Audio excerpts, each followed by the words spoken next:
é o vídeo do Hora Thiago.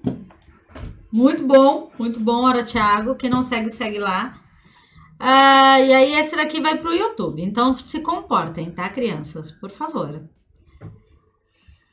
O vídeo dura 20 minutos, o react não pode durar mais do que 40. Então vocês se comportam, porque senão me dá maior trabalho, eu tenho que ficar cortando, tá? Muito bem, ok.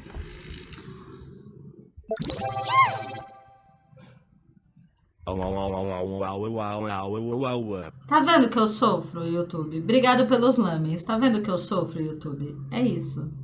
É isso que eu sofro aqui na roxinha, sabe? As pessoas não têm respeito por mim, YouTube. Não tem. Olá, pessoal do YouTube.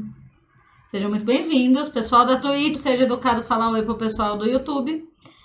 A gente vai reagir ao vídeo do Hora Thiago. Não segue ele, segue ele. O canal dele é muito bom. Muito bom. O Thiago é muito inteligente. Mano, os vídeos dele são ótimos. Ótimo. Eu concordo com tudo? Não concordo com tudo, mas exatamente esse é o melhor ponto. A gente não concordar com tudo. Discordar com educação e inteligência. Bem, seguinte. A gente vai ver um vídeo muito importante que, mano, muita gente que jogou joguinho de carta, muita gente que jogou RPG, ouviu falar que esse jogo é do capeta. RPG é do capeta, é do diabo, é do demo, é do que for. Assim como quem jogou Magic, quem jogou Yu Yu Hakusho. Mano, quem não teve cartinha jogada fora pela mãe foi uma criança muito feliz. É isso. Marcelo Rezende ajudou muito no processo de demonização do trem aqui. Eu não vi o vídeo ainda, porque para fazer react, a gente tem que fazer react, gente. Reagir vendo o vídeo antes não é react. Aí é uma resenha. Essa é a diferença. Quando você reage vendo um vídeo, você já viu o vídeo, você vai assistir junto com as pessoas, você tá fazendo uma resenha. Eu já vi, eu vou resenhar sobre o vídeo que nós vamos ver. Entendeu? Já pesquisei sobre o assunto, já fui buscar mais informações e tal. React é assistir o vídeo com vocês e falar sobre ele. Pode trazer, de repente, informações e tudo mais, mas é uma coisa natural. É uma coisa natural. Tá bom? Pelo menos pra mim essa é a diferença. E aí é a parte de jornalismo que grita aqui, né? Santana foi uma criança feliz. Gente, cartinhas, RPG, videogame, TV, até o rádio, é tudo coisa do diabo, gente. É tudo coisa do capeta, é coisa do coisa ruim, do cramunhão. Chame do jeito que você quiser, beleza? Ninguém busca mais o demônio do que os próprios crentes. É isso. Eu vou ter que cortar essa parte. Tudo bem. Carolina, corta essa parte depois. Vamos lá, bora começar pra gente terminar logo o vídeo, né? Vai ficar 6 horas um vídeo de 20 minutos. Vamos lá. Deixa eu aumentar o volume. Não ficar muito baixo. E bora. Tabuleiro criado nos anos 70 e que foi alvo. Opa, deixa eu voltar. Dungeons and Dragons é um jogo de RPG de tabuleiro criado nos anos. Ai, eu amo. O filme é muito bom, tá? O filme é muito bom. 70 e que foi alvo de inúmeras teorias da conspiração que associavam esse jogo a depressão, suicídio e satanismo. Um pânico moral não muito diferente do que acontece com histórias em quadrinhos em que 2 homens se beijam na capa. Como se não bastasse essas polêmicas, até o desenho animado inspirado nesse RPG também acabou gerando um monte de fanfic sombria que possível... Se você não conhece, em que mundo você vive? Caverna do Dragão, gente, é tudo. Eu adoro Vingador. Eu sempre gosto mais do vilão, tá? Eu tenho uma tendência a gostar do vilão nas coisas. Eu gosto muito do Vingador, gente. Eu acho o Vingador fantástico, é isso. As crianças são um saco. Provavelmente foi o primeiro contato de toda uma geração com fake news. E com teorias macabras também. Pelo menos pra mim foi. Se você não ligou o nome à pessoa ou o jogo ao desenho, eu tô falando, claro, de Caverna do Dragão. Eu sou o mestre dos magos. Ai, que raiva desse homem. Em Caverna do Dragão.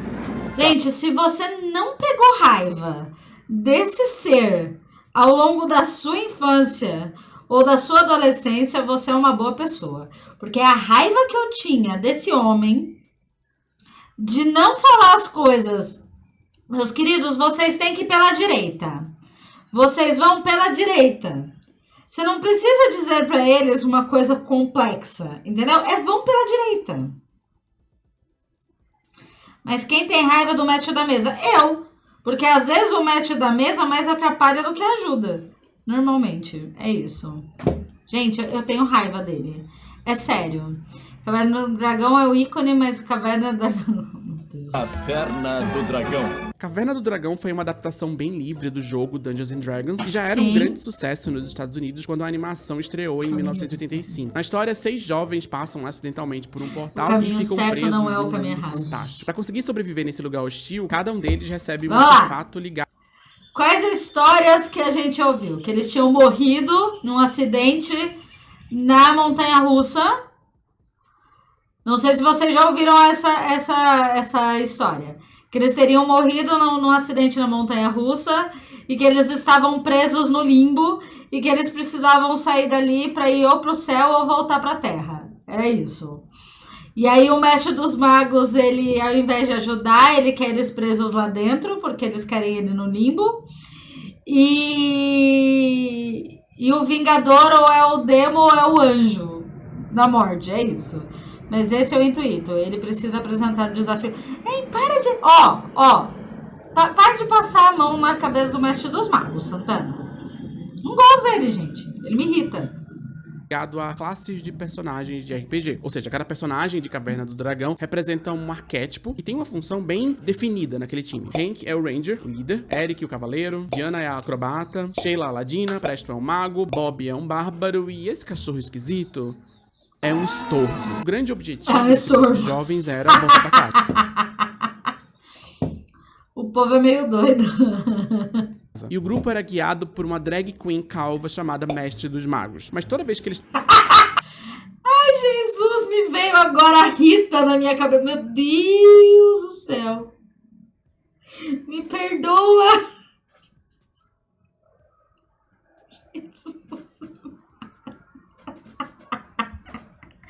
Exatamente, o mestre dos magos é o demônio que não quer que eles fujam. Meu Deus do céu. Me perdoa, me perdoa. Ah, estavam muito perto de escapar daquele mundo, eles perdiam ônibus, chegavam atrasados no portal, ou precisavam salvar uma cabra de algum problema. Tinha sempre algo mais nobre pra fazer antes de entrar no portal que levaria eles pra casa. Bob, nós temos que continuar procurando o caminho de casa. Eu não vou embora sem a Uni! Isso sem falar que eles estavam o tempo todo sendo perseguidos por uma drag gótica chamada Vingadora. E como esse desenho, assim como vários outros desenhos dos anos 80, nunca tiveram um episódio final, ou seja, essa história nunca teve uma resolução, isso inspirou... Não. Na vida real, eu sou um cara ferrado de grana que pega transporte lotado, tomo xingo e ainda por cima tenho de comer rango frio para economizar tempo. Naquele mundo eu tenho um arco foda e posso fazer o que quiser. O mundo deles é o paraíso. Pois é, velho. Pois é. É isso.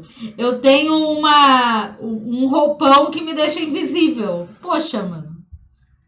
Todo tipo de teoria da conspiração. A mais famosa delas, você deve conhecer. É a que dizia que todas essas crianças estavam mortas no inferno ou no purgatório. Desculpa. Desculpa, Thiago. Desculpa, pessoas. Eu vou me calar a partir de agora. Eu não consigo. E que Mestre dos Magos e o Vingador, na verdade, eram a mesma pessoa, ou seja, o diabo se divertindo às custas de um grupo de crianças mortas.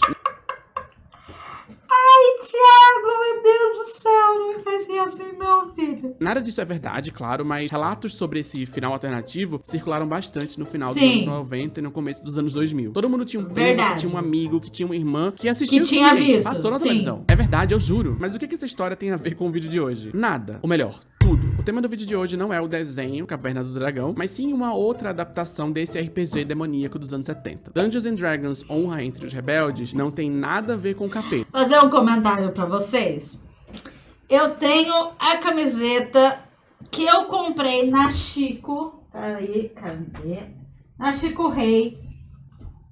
Vamos aí. Eu vou fazer o comentário e vocês vão entender.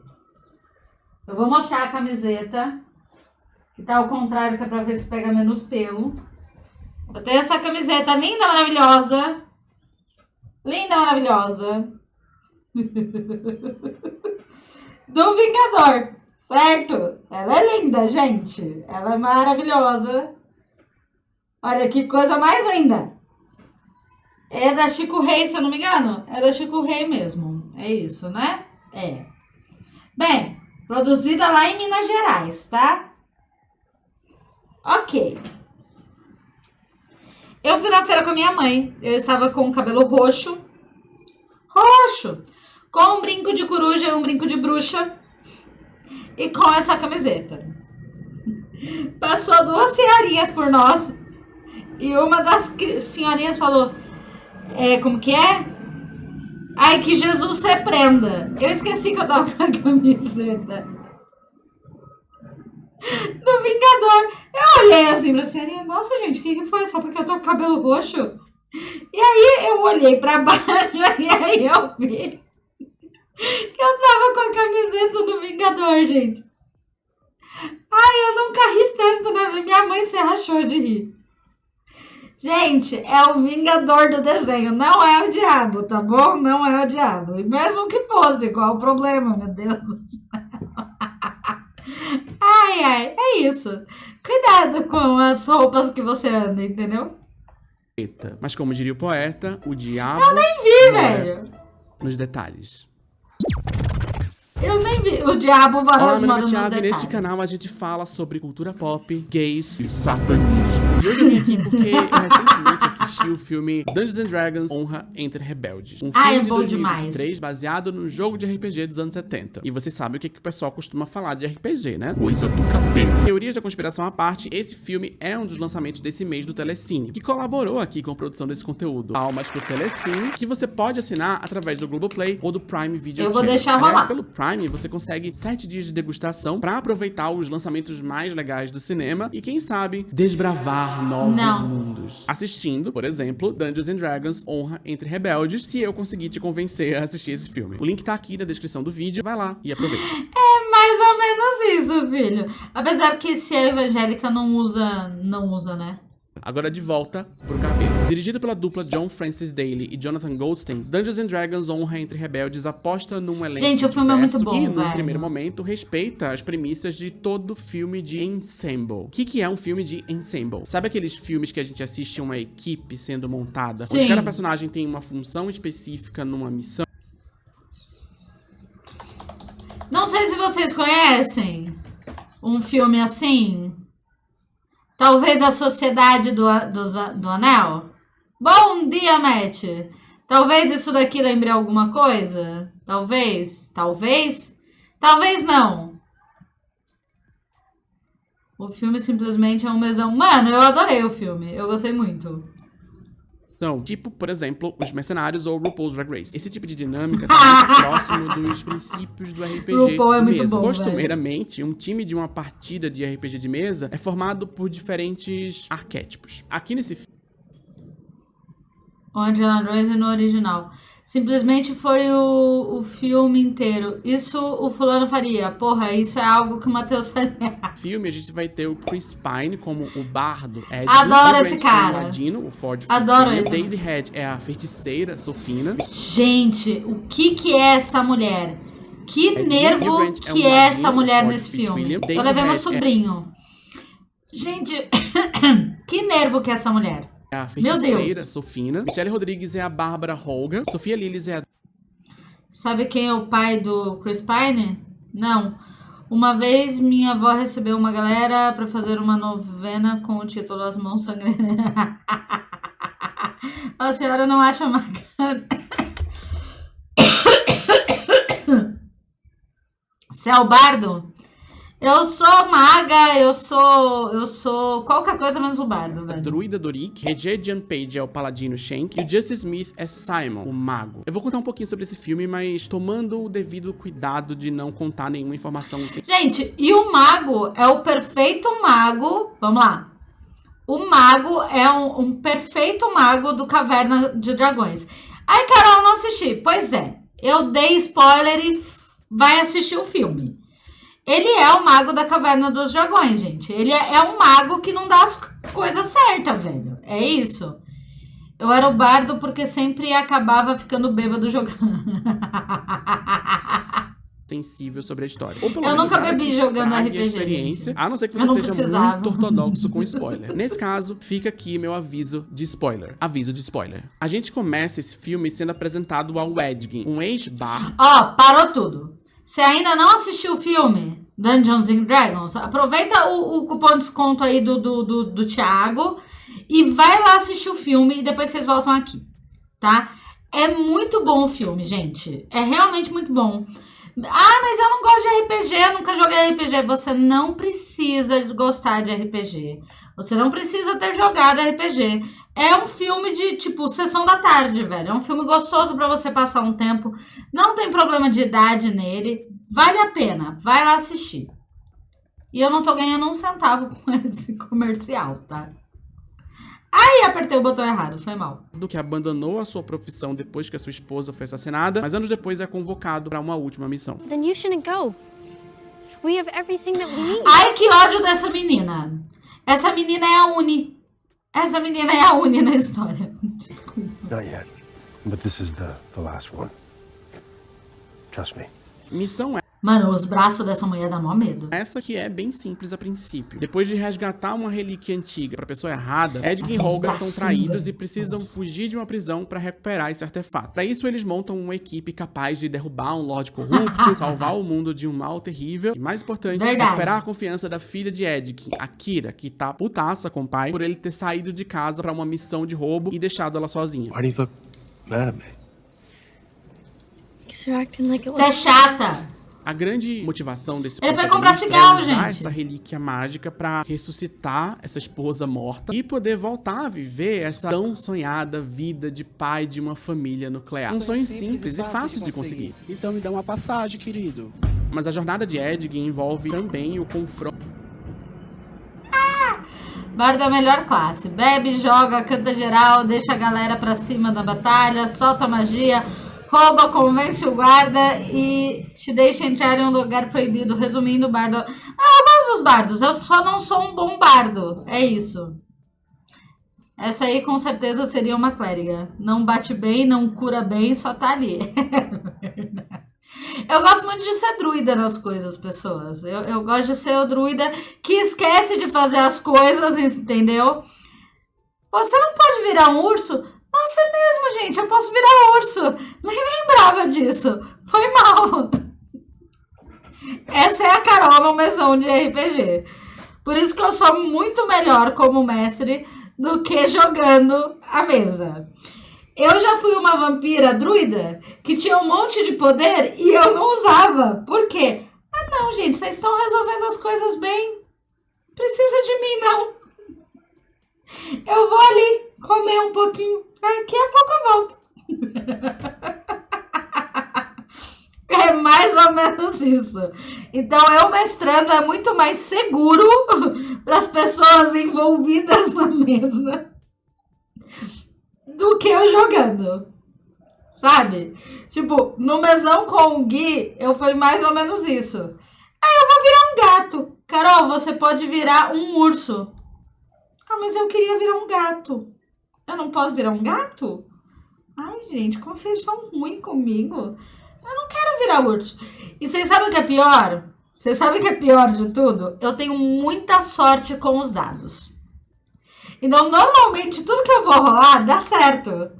Só que eu não quero, gente.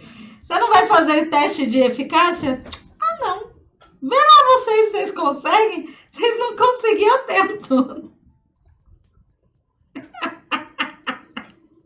pronto dele com uma realidade difícil de Vou aceitar, de ver. que ele, na verdade, é um péssimo pai de família. Aliás, ninguém nesse Ele é. time é exatamente a versão perfeita do arquétipo que E é exatamente isso que é legal. É exatamente isso que é legal. Porque eles não são perfeitos. Porque, mano, é muito chato, coisa perfeita. Todos esses personagens são péssimos em suas funções. E eu acho que é isso que deixa o filme interessante. Em universos de fantasia medieval inspirados em jogos de RPG como Dungeons and Dragons, é comum que a gente seja apresentado a uma ideia de raça que determina características físicas, biológicas e até morais de uma pessoa. Sim. Assim como as funções que aquele indivíduo pode ou deve exercer na sociedade. Elfos são inerentemente isso, anões são inerentemente aquilo, dragões são inerentemente uma terceira coisa e por aí vai. Eu já falei em outros vídeos sobre como esse tipo de world building é uma espécie de eco do conceito de raça no mundo real e sobre as problemáticas de reduzir um grupo de pessoas a um papel fixo que elas deveriam exercer na sociedade. Para uma discussão mais longa sobre isso, tem um vídeo que eu fiz sobre o Senhor dos Anéis, se você quiser assistir. Eu vou colocar ele aqui, ó. Para esse vídeo aqui, o que importa é entender que esse tipo de dinâmica funciona muito bem em jogos de RPG. Muito bom o vídeo dele do Senhor dos Anéis. Muito bom mesmo. Recomendo. Existem fichas de personagens que precisam ser preenchidas com números e dados bem determinados. Mas a gente sabe que a vida real não é assim, Não é assim. Certo? Certo? Sabendo disso, pra mim é interessante que um filme baseado no jogo... Eu discordo de você, Thiago. A vida real não deveria ser assim. O problema é que no mundo que nós vivemos, no conceito que nós estamos... As pessoas buscam exatamente esses quadrados. E esse é um problema. Desculpa, Apolo, se eu estou chegando na frente. Foi mal, já peço desculpa. Mas pra mim o problema é esse. É que querem colocar as pessoas dentro das caixas necessárias. E essa é a merda que temos hoje, né? Porque ninguém se adequa 100% aos desejos de uma sociedade, né? De RPG esteja tão investido em desconstruir a ideia de determinar... Por isso tem tanta gente enrustida. Por isso que tem tanta gente enrustida. Tem tanta gente dentro dos armários da vida. É isso. Por isso que tem tanta gente nos armários. Biológico. Não sei se foi essa a intenção dos roteiristas, mas no geral, pra mim foi essa a temática que reverberou mais forte enquanto eu tava assistindo. Para o bem ou para o mal, todo mundo que tá ali tá meio que desobedecendo alguma norma ou expectativa social sobre si mesmo. O que, num primeiro momento, parece ser só uma piadinha sobre como todos eles são muito incompetentes. What is it exactly that you bring to this? Mano, era muito boa. I'm a planner. Make plans. You've already made the plan, so what value do you have now? If the plan fails, the existing plan, I make a new plan. So you make plans that fail. E a ideia de um grupo de pessoas atrapalhadas se unindo em torno de uma missão que parece maior do que todos eles não é exatamente nova, eu sei, mas aqui ela é conduzida em torno dessa quebra de expectativa social. O próprio título original do filme, Honor Among Thieves, ou seja, entre ladrões, sugere algo nesse sentido. Um grupo de criminosos de fora da lei que tem um código moral. We never harmed anyone, and we only robbed from those who would feel it the least. E aí a gente vai ter esse protagonista, um bardo arpista que, em tese, deveria ser um herói exemplar, mas que, na verdade, é bastante corruptível. Ao lado dele, a gente tem uma Bárbara, uma mulher supostamente... Adivinha, é um ser humano? Bruta, violenta, praticamente qualquer personagem interpretado pela Michelle Rodrigues, que, na verdade, sofre por ter levado um pé na bunda e que desenvolve um amor quase maternal por uma criança que nem é sua filha biológica. Sim. Mano, olha o tamanho dos braços dessa mulher, Jesus amado. Seja pra algum alívio cômico ou pra se aprofundar na personalidade de algum dos membros do time, todo mundo nesse filme desobedece à premissa de classe de personagem que representa. O que não significa dizer que esse filme é infiel aos RPGs. Segundo um Dungeon Master chamado Daniel Henniger escreveu no site Jovem Nerd, o que esse filme representa, na verdade, não são os arquétipos de um RPG, mas sim diferentes tipos de jogadores de RPG. Ele fala assim, ó, podemos ver isso em Shank, interpretado por Regé Jean-Page, por exemplo, que poderia ser o jogador nerd focado em ser o melhor da mesa. Enquanto Edgin, personagem de Chris Pine, é o jogador divertido que quer fazer todo mundo rir e não se preocupa tanto com as regras. Sem falar em Holga, a Bárbara, conhecida por sua força, mas que tem instantes de genialidade fora do comum, reproduzindo momentos em que o jogador decide sair do personagem pra resolver uma situação. E é isso que é legal no RPG, velho! É isso! Não é o personagem que você constrói, é você na personagem. É isso que é legal. Quem não conhece RPG, nunca jogou RPG, acha RPG uma coisa muito difícil. Não é difícil, não é. Dependendo de como o mestre leva a mesa, não é difícil RPG. Mano, o que importa é você, não é o personagem que você criou, entendeu? Isso é muito legal, velho. Isso é muito legal. Então, é uma maneira de enxergar a história. Não me interesso muito por ela. Não é bem por esse caminho que eu vou nesse vídeo, não. Até porque eu não entendo nada de RPG. Vamos continuar. Um dos principais fios narrativos de Dungeons & Dragons é a jornada de Edgin pra tentar reconstruir sua família, que foi maculada pela morte da sua esposa. Tudo que ele quer é Mas trazer o problema a era família ele, de na volta. verdade. I wanted to bring your mother back. É esse desejo que motiva quase todas as decisões dele no filme. Isso pode sugerir pra gente que a narrativa tá idealizando a família nuclear como esse grande Não, eu não objetivo senti isso, que não. precisa ser atingido por todas as pessoas para que elas sejam felizes. Mas o próprio fato de que essa mãe de família tá morta demonstra pra gente que esse objetivo, na verdade, é meio esquisito. Até porque necromancia, até onde eu sei, não é exatamente um valor da família tradicional. Ou eu tô errado? O que essa história mostra, na verdade, é a força dos laços extra-familiares. Logo no começo do filme, quando o Edgin tá contando o motivo dele e da Holga terem sido presos, ele descreve a relação deles dois como praticamente irmãos. We quickly became like brother and sister, with a relationship built on trust and mutual respect. Eles são a família um do outro, mesmo sem um parentesco real, no sentido de que eles não são parentes de sangue. Até porque, né? Muita gente tem a família fora da família, né, gente? O único laço familiar forte, no sentido biológico, é entre Edgin e Kira, que são parentes de verdade, no sentido de serem parentes de sangue. Mas mesmo esse parentesco real não garante uma conexão afetiva genuína. Fato. Essa conexão afetiva genuína precisa ser conquistada no decorrer da história. Ou seja, laços sanguíneos não são garantia de conexão afetiva. Muito pelo contrário, as grandes conexões afetivas da história não necessariamente são entre pessoas que são parentes. You have to trust me. You told me to trust you when you left me.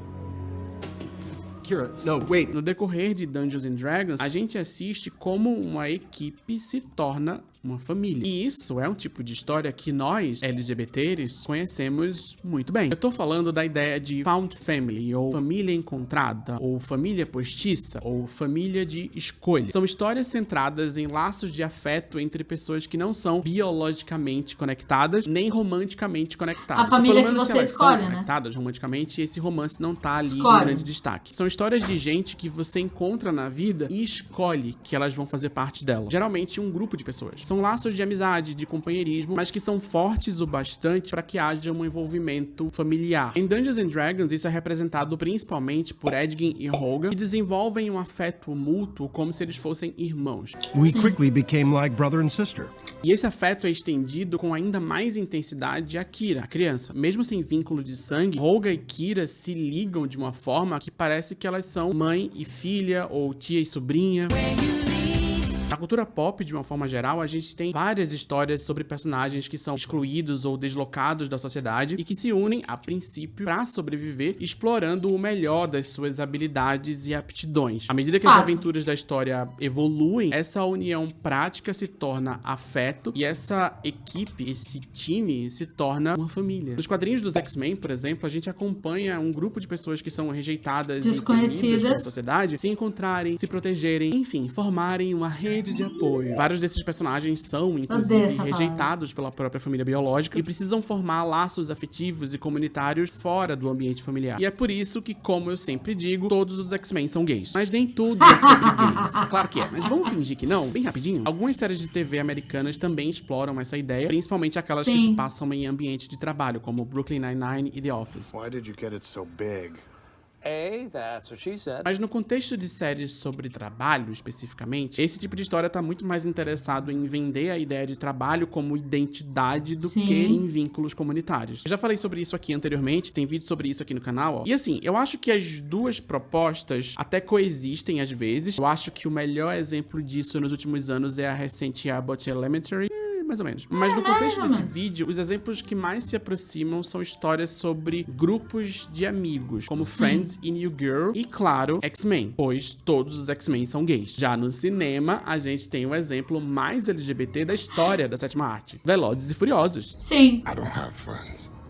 I have a family. Brincadeira, dá pra ver no Telecine, inclusive. Eu trouxe esses exemplos meio dissonantes pra mostrar que tem histórias sentido. sobre famílias postiças podem passar por diferentes temáticas, podem ter apelos diferentes pra todo tipo de audiência, Faz de todos sentido. os gêneros e orientações sexuais. Mas elas ecoam de uma forma muito especial com a população LGBTQIA+. Viu como não é difícil falar essa sigla? Deixa eu falar um pouquinho sobre isso. A primeira vez que o termo Chosen Family, ou família de escolha, foi usado num contexto acadêmico foi em 1991, num livro chamado Famílias que Escolhemos, Lésbicas, Gays e Parentesco. Ele foi escrito por uma socióloga dos interessante Estados isso. Unidos chamada Kath Weston. Segundo a pesquisa dela, Até vou abrir um parênteses, não tem a ver com o vídeo, mas eu vou abrir um parênteses. Esses dias tinha um post no Twitter de um pai comentando como quando vai mandar mensagem, a escola vai mandar mensagem, sempre procura a mãe, raramente o pai. Na agenda se escreve mamãe, não papai ou pais e tal. E a escola onde eu trabalhei, como nós tínhamos muitos casos onde a avó tomava conta das crianças, a gente tinha por costume escrever responsáveis. Por quê? Nós não sabíamos quem ia ler o recado. E parece uma coisa tola, mas não é. Quando você coloca dirigido à mãe, você tá excluindo todo o resto daquelas pessoas que estão ali no meio, sabe? Você tá excluindo a família de verdade, a todos, e tá colocando uma responsabilidade única e exclusivamente na mãe. E nem sempre isso acontece, né? A responsabilidade nem sempre é da mãe. Acho que isso é um troço que o pessoal podia pensar mais nas escolas. E quanto ao que ele tá falando das famílias, eu imagino que seja muito maior com o LGBTQIA+, mas isso também é muito comum com héteros, com pessoas que são excluídas por qualquer motivo da sociedade, sabe? E até mesmo com quem não é.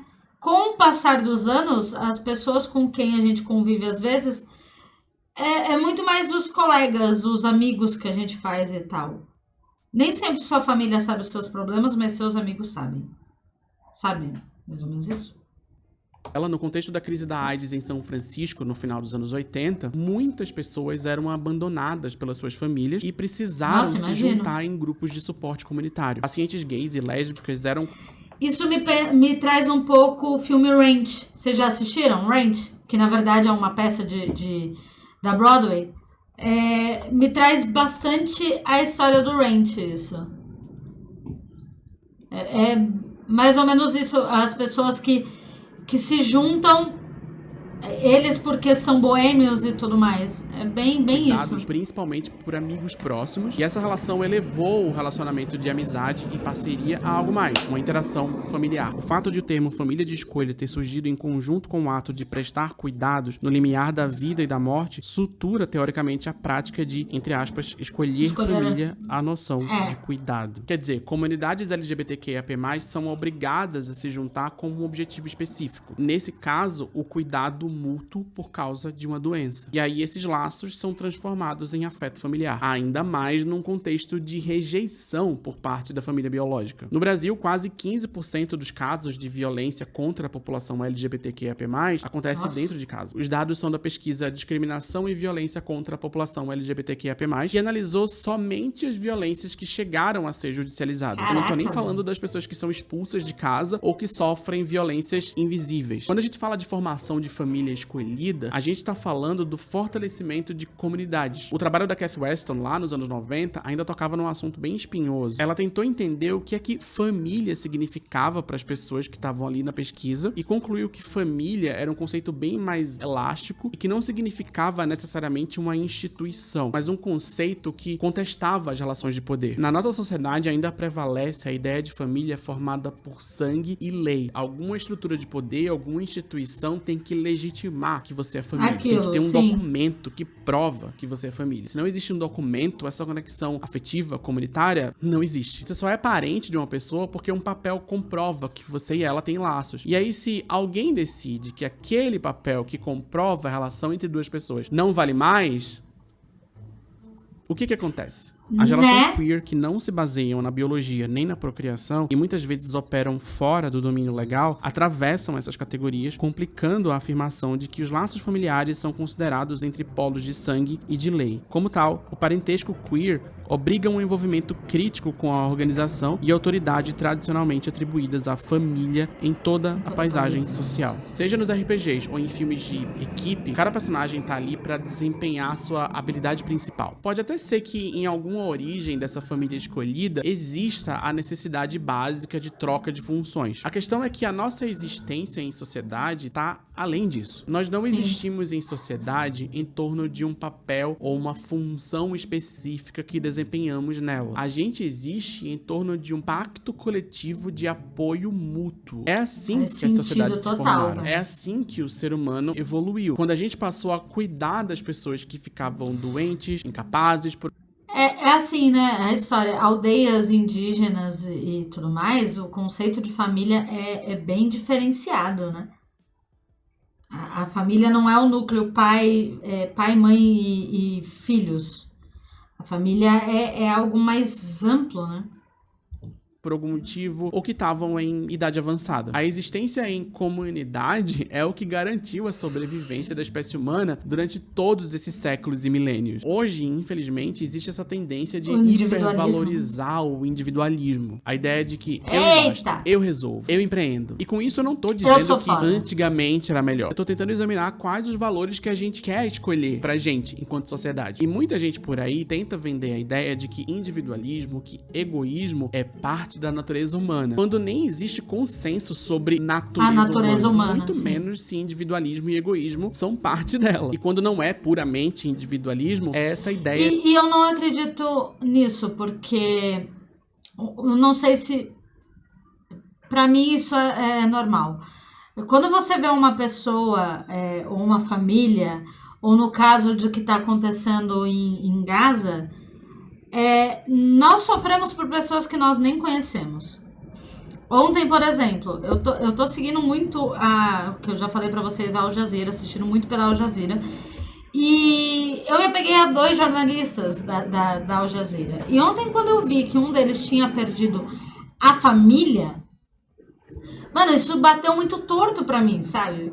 Porra, velho, o cara tentando salvar a família dele, mandou eles para uma área de refugiado que teoricamente seria mais segura, e ele perdeu a família, sabe?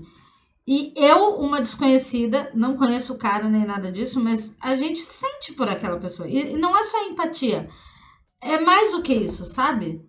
Então, eu não acredito que o egoísmo é um fator humano. Eu acredito que o ambiente que nós vivemos nos torna muito egoísta. Faz sentido para vocês? Tipo, nós nos tornamos egoístas por conta do ambiente que proporciona isso, que nos faz ser individualista no máximo, assim. De eu sou o principal. E tudo bem que a gente tenha que ter uma relevância, mas, porra, é foda às vezes. É de família nuclear Você é dos como 500, o único agrupamento humano possível. Ou pelo menos o agrupamento humano ideal, mais produtivo. E extrapolando um pouquinho, uma outra ideia um pouco mais sinistra de que cada membro dessa... Eu não acredito que as pessoas são naturalmente más. Eu acho que o ambiente faz a pessoa. Tirando em casos de psicopatia, que aí são casos específicos, de problemas que estão dentro da reação cerebral e tudo mais, não é uma direta mesmo, Rio. Eu não acho que as pessoas são naturalmente más. Eu acho que o ambiente que nós convivemos nos torna maus. Maus no sentido de não é o bem e o mal. Mas o egoísmo, O racismo... Gente, uma criança, ela não faz distinção de raça, ela não faz nada disso. Ela vai aprendendo isso com a sociedade que ela está. Isso não é inato. Não é uma coisa inata. Então, se uma criança tem atitudes racistas, é porque o ambiente que ela convive é extremamente racista. A criança é realmente o espelho da sociedade onde ela é criada e tudo mais. A família tem um papel fixo e irrevogável. O homem trabalha, a mulher cuida da casa e das crianças. Sexo só serve para reprodução. Qualquer coisa que foge a essas regras arbitrárias é visto como desvio, como defeito, ou até mesmo coisa do demônio. Talvez eu esteja viajando demais num vídeo sobre um filme baseado num jogo de RPG, mas é pra isso que eu tô aqui, né? Pra incentivar a desobediência de gênero e tudo que não presta. Até o próximo vídeo e fiquem com o capeta.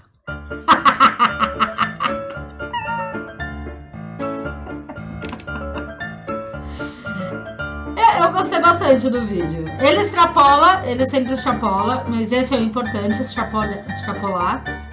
Mano, eu gostei bastante do vídeo. E faz sentido. Faz muito sentido. Eu vou deixar passar o nome do povo, pessoas, calma aí. Esse é o pessoal que apoia o Thiago. Não, no Rio não era uma indireta, era uma direta. É isso, pessoal do YouTube. A gente sempre tem que pensar fora da caixinha, às vezes. É necessário. Sigam o canal do Thiago, é muito bom. E, velho, é uma coisa muito simples. Se você tem problema com raça, credo,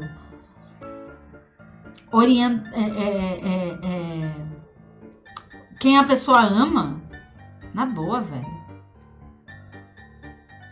Vai ver isso daí, gente. Porque não é normal, não, tá? Preconceito é foda. Pós-conceito é pior. Misericórdia. Misericórdia. Muito obrigado, pessoal do YouTube. Segue aí. Dá like, comenta. Mano, você assistiu Caverna do Dragão? Quem você era na Caverna do Dragão? Provavelmente, eu era a Uni. O ser mais chato da história. É isso. Beijos pra vocês. E eu fui.